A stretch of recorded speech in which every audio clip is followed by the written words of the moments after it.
Everywhere you go, you tend to feel like you're not enough. You'll look around and see these other people and they are so successful compared to you. They have everything you could ever want or imagine, and next to them you feel inadequate. This feeling is relatable to a lot of us, and it stems out to a lot of different parts of our lives.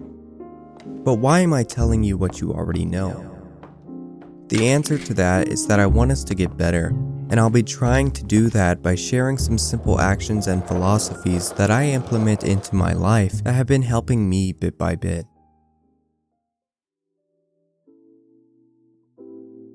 Firstly, we need to understand why we as humans think this way. Humans always want more. Give them 100 and they will want 1,000. Give them 1,000 and they will want 1,000,000. This is the same in terms of our self-image. We see other people on social media and we tend to think, if only I had what they had, then I'd be good enough. But then when we receive that aspect, we want more. This mindset helps us push towards our goals, but it also makes those goals seem lackluster when we reach them. This leads us to my first philosophy I like to implement, which is the Noble Eightfold Path from Buddhism. I'm definitely not a Buddhist, but instilling at least some of these directions can have a major impact on your self-image. To give a simple rundown, the 8 steps include right understanding, to learn the truth about life and death. Right emotion, to avoid negative feelings like anger, hatred, or jealousy. Right speech, to not speak with ill intent and to speak the truth. Right action, to make moral decisions throughout your life. Right livelihood, to earn a living ethically. Right effort, to actively try living a good life. Right awareness, to be aware of everything bad and good. Right meditation, to meditate regularly. Now, some of these steps might sound slightly religious since it was derived from a religion, but it doesn't have to be that way. Use these as guidelines to live your life and help minimize desire. Ever since I started following this method, if you will, I've noticed a spike in my positivity and I haven't been thinking as harshly as I was before. But while this is super useful, it's a lifestyle change, which means that it could take a while to see the benefits from it. So, something that you could do to see benefits from instantly is affirmations. Affirmations are phrases that you tell yourself repeatedly, and the goal of this is that you end up believing them. While this may seem like some out of the movies method that doesn't work, it's actually quite a powerful tool that you can use in many situations. Sometimes when I'm in the gym and I'm doubting whether I can do a certain amount of weight or not, I'll mentally or sometimes out loud tell myself things like, "You got this, 15 reps is easy," and it placebos my mind and body into being able to do it. The reason affirmations work like this is that we are able to achieve feats way further than our mind thinks is possible.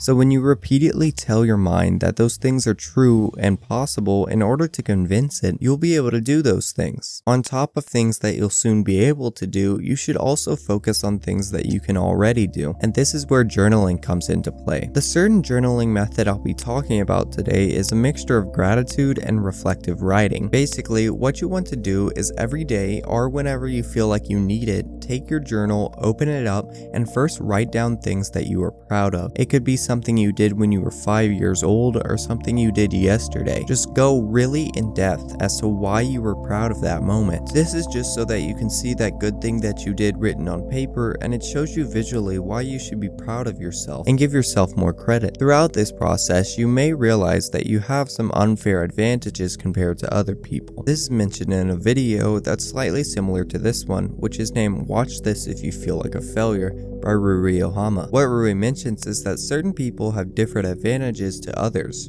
Short people have a more compact frame, so they'll be able to have an easier time with bodybuilding. Pretty people can build an audience simply off their looks online. Everyone has these advantages, and it would be ignorant to think otherwise. So, if you haven't had any luck with things that you're pursuing, it could be that you're not using these unique advantages to your full potential. So, just be on the lookout for advantages that you have while doing your journaling. But apart from all of these changes that you're implementing for yourself, you're going to have to change your environment as well. Make sure that your friends and other people that you surround yourself with are supportive and positive, because if you hang out around negative people who always put you down, it's like an anti-affirmation to keep you from ever succeeding and living a happy life. Now, I don't recommend isolating yourself at all, but if you have these negative types of people within the house that you live in, you should try your best to avoid them and find ways to make connections with positive influences. You could do this by joining classes, clubs, or if you're too scared to do something in public, you could even do something like join a Discord server. Just be careful to join a positively run server so that you don't run into toxicity there. And one final thing that you could do, which is completely optional, is subscribe to me, where I post weekly self-help tips and rants. Okay, bye.